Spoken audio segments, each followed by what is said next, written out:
Okay, Deep Death. I respect your views. I think that they're valid views, and here's what I gotta say about what you think of that whole gun situation. First point I'd like to make is that the ban will make innocents vulnerable. Your view on you say that the view gun control or gun banning is a good thing. It's not. Here's why I think that you're wrong on that point right there. I think your view is a little idealistic. You have an idealistic notion that everybody's good. That would be a wonderful thing if everybody was a good person and there were no bad people. Then handguns would be unnecessary. If that were the case, then that would be the best outcome for that, we'll say. But not everybody's good. And if you take the handguns away from all the law-abiding citizens, you're going to end up with criminals who don't care what the law is, don't care about human life, because there's always going to be bad people. Always bad people, always.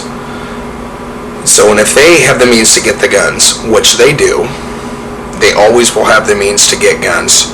Then that leaves all us law-abiding citizens with our hands tied behind our back and no way to protect ourselves. And that's not a good thing.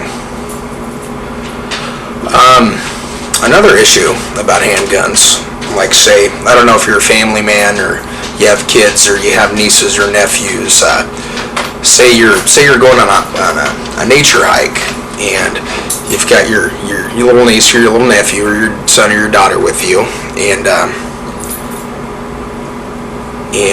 you don't have a gun, say, just for instance, and you get a bear crosses the hiking path and looks like it's going to attack you. What are you going to do in that situation? You're not going to be able to protect yourself or your family, and you're probably going to get killed. And if a handgun can be there to prevent that, I think that would be a good thing. And if you're a legal concealed weapons permit holder and you have your gun tucked safely away, being a good person, because you actually have to be, you can't have any criminal record to own a concealed handgun permit. I will admit people do get through the cracks, like that one guy at the Virginia Tech. Okay. Yeah, essentially that's all I gotta say. Like I said before, I respect your view, and that's why we fight for it as Americans. But I just want to give you a little nudge in the other direction as to why it's necessary for people to own handguns to protect themselves, their family, against the bad people that will always be bad. All right, and I think that is it.